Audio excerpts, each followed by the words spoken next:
মুহূর্তে আমি দেখাবো কিভাবে এক্সেল শিট ব্যবহার করে আপনারা রেজাল্ট শিট তৈরি করবেন, পাস না ফেল। সেই জন্য আপনাদের প্রথমে এখানে তথ্য উপাত্তগুলো লিখতে হবে। তো লেখার পরে একটি সূত্র আছে, সূত্রটি অ্যাপ্লাই করতে হবে। তো এইখানে সিরিয়াল নাম্বার দিবেন, দেওয়ার পরে এটা এরকম থাকবে। থাকার পরে আপনারা এটা মাঝখানে নেওয়ার জন্য এখানে ক্লিক করবেন। তো এটা হয়ে গেল। এবার আপনাদের স্টুডেন্টের নেম, তাহলে নাম লেখার জন্য নেম দিয়ে দেবেন এবং এখানে যার যার নাম সেইগুলো দিয়ে দেবেন। ধরেন আমার নাম ASFAQR আশফাকুর, তারপরে বরকত, তারপরে তরিকুল,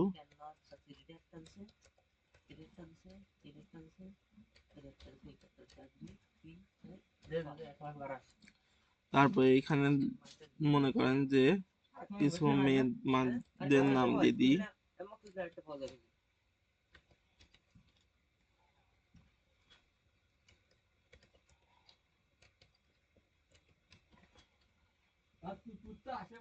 ছয় জনের নামই থাকুক, এটা আমরা দুইটা ঘর কেটে দিই। ডিলিট বাটনে প্রেস করলে কেটে যাবে।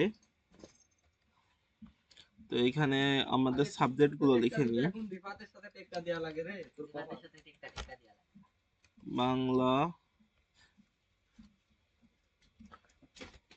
ইংরেজি,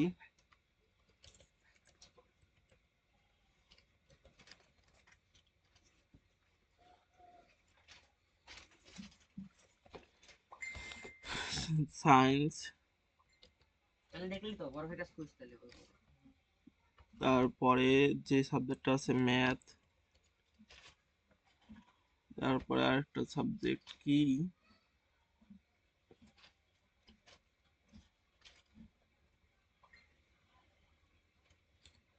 এই পাঁচটা সাবজেক্টই থাকুক। র্যান্ডম নাম্বার বসিয়ে দিই।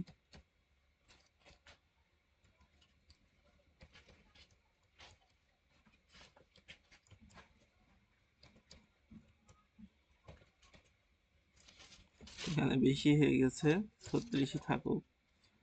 এইটা এই ঘরে বসিয়ে দিই।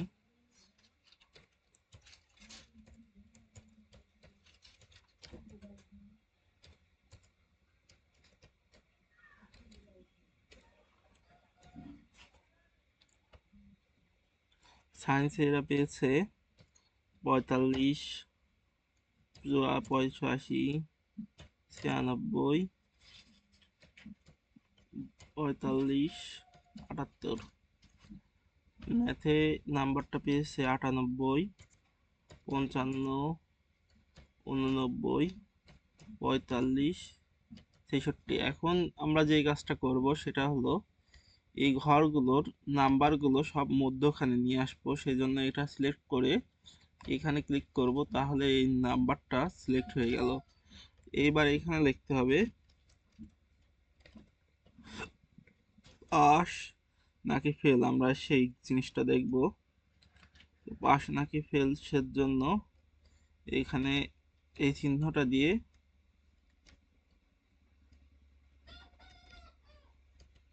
ফেল দেওয়া হলো। তো এখানে একটা সূত্র বসবে, সূত্রটা হলো ইফ সমান সমান দেবেন, প্রথমে সমান সমান ইফ, তারপরে দিবেন ফার্স্ট ব্র্যাকেট, তারপর লিখবেন এন্ড। ইফ এন্ড লেখার পর আমাদের ইফ এন্ড দেওয়ার পরে এখানে একটা ফার্স্ট ব্র্যাকেট দিতে হবে, ফার্স্ট ব্র্যাকেট ওপেন দিতে হবে।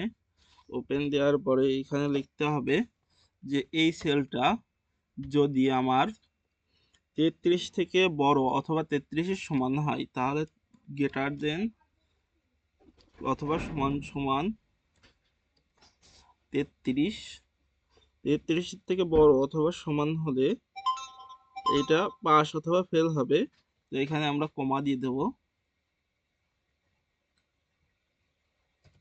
কমা দিয়ে দিলাম। তারপরে আমাদের যে কাজ সেটা হলো এইটুকু কপি করে নিব। কপি করে নেওয়ার পরে এইখানে পেস্ট করে দিব। এইখানে আমরা লিখব C3, C2 ছিল, এটা হয়ে যাবে D2। তারপর এটা আবার পেস্ট করে দিব, এটা হয়ে যাবে E2, মানে ই সিলেক্ট এইটা E2। তারপরটা আমরা এখানে করব, পেস্ট করে দিব, পেস্ট করে দেওয়ার পরে এটা দিয়ে দেব D2। D2 দেওয়ার পরে এইখানে আমাদের ফার্স্ট ব্র্যাকেট ক্লোজ করে দিতে হবে, কমা পরে দিতে হবে, ফার্স্ট ব্র্যাকেট ক্লোজ আগে, তারপর একটা কমা, কমা দেওয়ার পরে ডবল ইনভার্টেড কমা দিতে হবে, ডবল ইনভার্টেড কমা দিয়ে এর মাঝখানে লিখে দিতে হবে পাস, তারপরে লিখে দিতে হবে ফেল, ডবল ইনভার্টেড কমার মাঝখানে লিখে দিতে হবে ফেল।